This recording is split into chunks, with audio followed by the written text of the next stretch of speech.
All right, we're gonna pick up, obviously it did take 2 videos, so we're gonna pick up on this problem. We were finding the height of this. So I have 11 squared plus h squared is equal to 22 squared.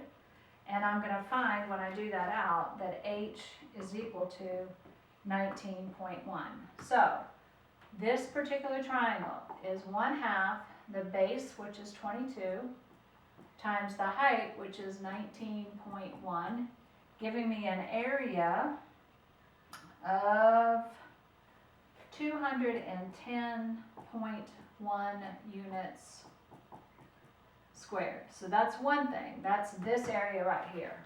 This one is going to be the 38 times the 22, which is going to give me 484.0 units squared. And then this one, I can figure out the height by taking the 38 minus the 22, okay, which is going to be 16. The base here is 22, so it's going to be 1/2 22 times 16, which is going to give me an answer of 176.0 units squared. So I'm going to add all 3 of these circle things together to get a total of 870.1 units squared. All right, now you try one.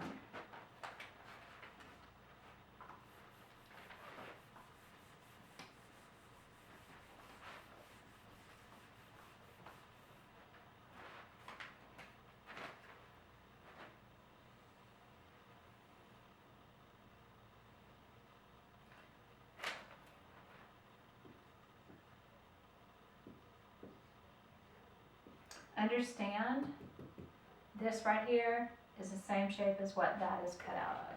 So go ahead and try it and come back to it. This particular problem is just, you're finding the area of this rectangle, because you're going to cut this out and plug it back in here. So I have 20 times 20, which is going to give me 400 square units, or units squared. Okay, so sometimes these are real easy. So always look for the easy route to go. All right, then the last section was geometric probability. Remember, probability is success over total. So you're always going to look for your total of units. The one thing that you added in this section was the area of a sector, which is n over 360 times pi r squared, with the n being the central angle. Let's say that I have, again, a hexagon, and I have 2 of these areas shaded. Okay, and it tells me that the whole height right here is 11. Okay, my plan is going to be to find the area of the circle, subtract out the area of the hexagon. Well, actually, let's do it a different way. Let's find the area of the circle, and then, because that's going to be what's on the bottom, then we're going to find the area of the sector and subtract out the area of the triangle. So the area of the circle first, okay, so area of the circle is going to go on the bottom. So it's going to be pi times, and half of that is 5.5 squared. Okay, so the area of the circle, which is going to go on the bottom, which is our whole area, is going to be 95 units squared. Then I'm going to take and find the area of this sector. Well, obviously the radius is 5.5, okay? If I have 6 triangles, then this is going to be 60 degrees, okay? So I can find the area of the sector by going 60 over 360 times pi times 5.5 units squared, okay? It gives me the area of the sector of 15.8 units squared. Then I gotta find the area of the triangle, because when I do that, it's gonna give me this little space right here, and then I can multiply that by 2 because I get 2 of them. So let's look at the triangle. If I pull that out, I have 5.5. I need to be able to find the x because I need to find the base of the triangle, and I need to find a, which is going to be the apothem or the height of the triangle. So I have the sine of 30, because remember it's half of 60, is equal to x over 5.5. So I'm going to multiply 5.5 times the sine of 30. So x is going to give me 2.75, but I'm going to multiply that by 2 because I'm only talking about half of it right now. So the whole base here is going to give me the base, let's see, hold on, 5.5. Okay, now I've got to find the height. So the cosine of 30 is equal to a over 5.5. 5.5 times the cosine of 30 gives me a height of 4.8, which I'm going to put in right here. So I find out that the area of my triangle is 13.2. Well, I'm going to subtract that from the area of the sector.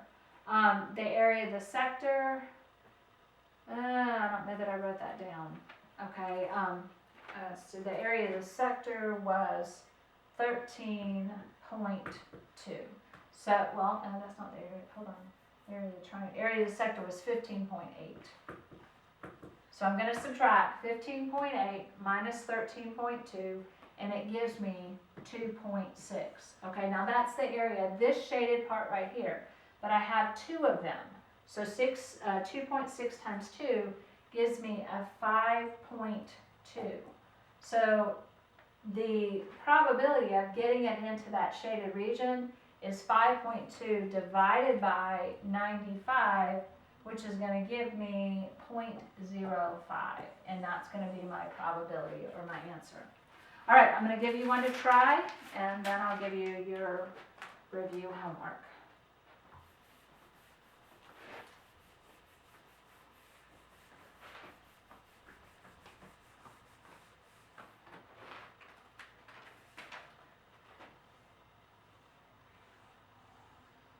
I have a square, I have a circle, and I want to know what the probability of getting it inside that shaded area is. Each side of your square is 10 centimeters, okay? So do it and then come back to it. My plan is the square minus the circle gives me the shaded region on the top, and on the bottom, the whole square gives me my total region. Okay, so the total is 10 times 10 or 100. But on the top, understand that your radius is 5 because it's half of 10. Okay, so the area of the circle is going to be pi times 25, which when I subtract that from the 100, because remember it's 100, well, let's see what pi times 25 is. Okay, so on the top I've got 100 minus 78.5, okay, which is going to give me 21.5 over 100, or a probability of getting it in the shaded region of 0.22. All right, your homework, which is a review homework for the test,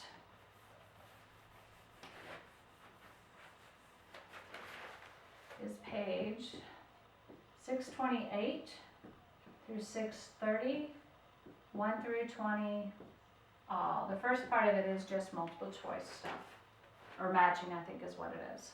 All right.